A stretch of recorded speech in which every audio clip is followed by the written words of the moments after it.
po jako akawuwo. Bakola nabo bamaanyi bamayinja tebakwatikako. Eliabu Kamyanga kati atemeza amabega wa mitayimbwa yawonedde awatono awalemekera okubuuka okugajambulwa abatuuze ku kyalo Najjembe mu disitulikiti e Wakiso oluvannyuma lw'okumukwata ng'alina sitampu z'ekyalo kino enjingirire ssaako ekyapa ekifu kyabadde akozesa okutunda poloti ezimu ku kitundu kino.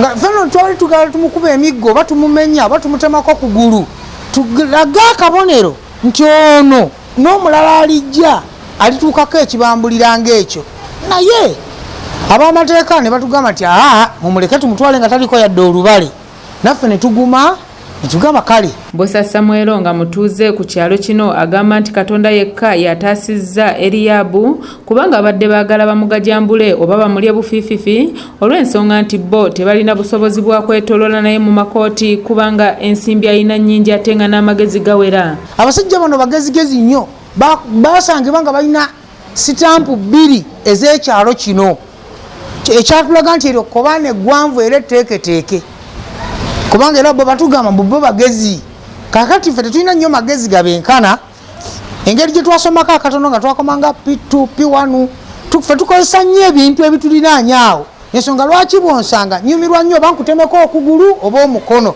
Abatuuze abalala bagamba nti ono tali yekka ng'alina n'akakundi k'abalala bakolagana nabo olwo ne balyoka bafera abantu era nga bangi bakabatwawa ntulege. Ansana ajjuddemu nnyo akakundi k'abantu b'ebikolwa ng'ebyo era nsuubira ebyange tebijja kuba bingi naye nsaba gavumenti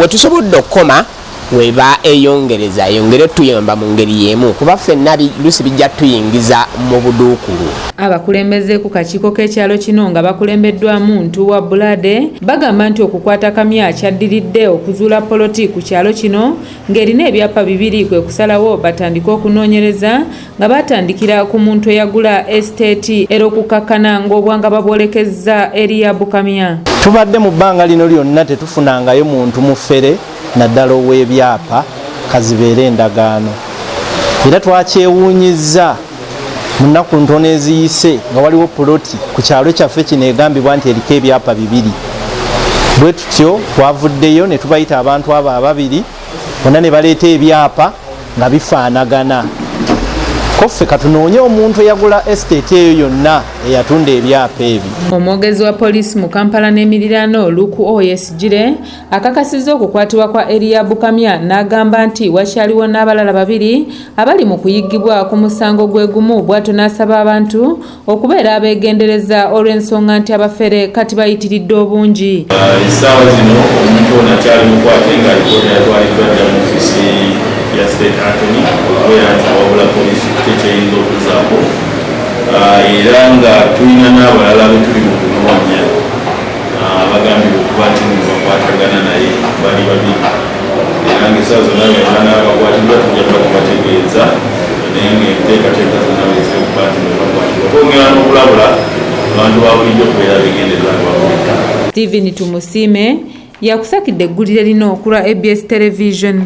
Nzera bwe manziruukirira enduulu ziruukirira n'ambazzi oba najjambiya gwe nsanze mukoleko akabonero ak'olubeerera.